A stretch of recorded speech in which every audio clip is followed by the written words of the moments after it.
let's take a look at Justin Fields. His average draft position is just inside the 200. And it's interesting when you talk about quarterbacks like this that run, Fields may have to do it. I mean, I don't know what other choice he's going to have. He threw for 1,800 passing yards last season, and he also threw for 7 touchdowns.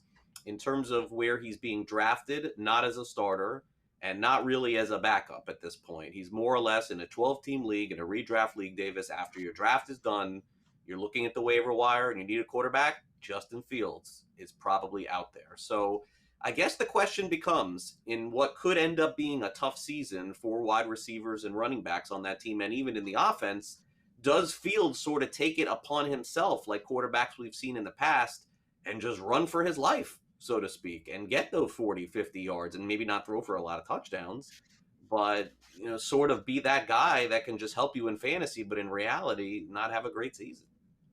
Yeah, so I mean, the one big thing, the change I think from Matt Nagy to Pep Hamilton and this new team is if you go back and just look at Justin Fields' numbers from last season, he was a good runner, but I believe the official stat is that only 4 of his runs were actually designed quarterback runs. So you know how the Panthers would use Cam Newton, or the Ravens would use Lamar Jackson, or the 49ers would use Trey Lance, where the whole play is set up to use the quarterback as the rusher. The Bears were not doing that. It was all Justin Fields as a scrambler, and even as a scrambler, he was very effective. Starting in week 8 against San Francisco, 10 rushes for 103 yards and a touchdown, 8 for 45, 4 for 23, 9 for 74, 7 for 35, and then he sat out the final 3 games of the season.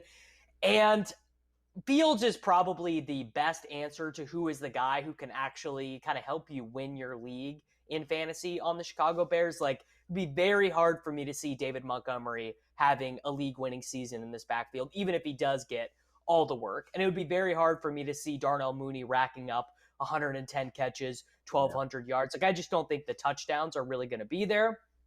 But if Justin Fields runs for, let's say, 800 yards and 7 touchdowns, which if he stays healthy and they do design some runs for him, he needs to get about 10, 11 rushes per game, probably, for him to get to that number. That feels very feasible. And honestly, just looking at all the skill position players on this offense, probably feels like the best way for them to move down the field is going to be saying, Justin, just go get us 6 yards at a time.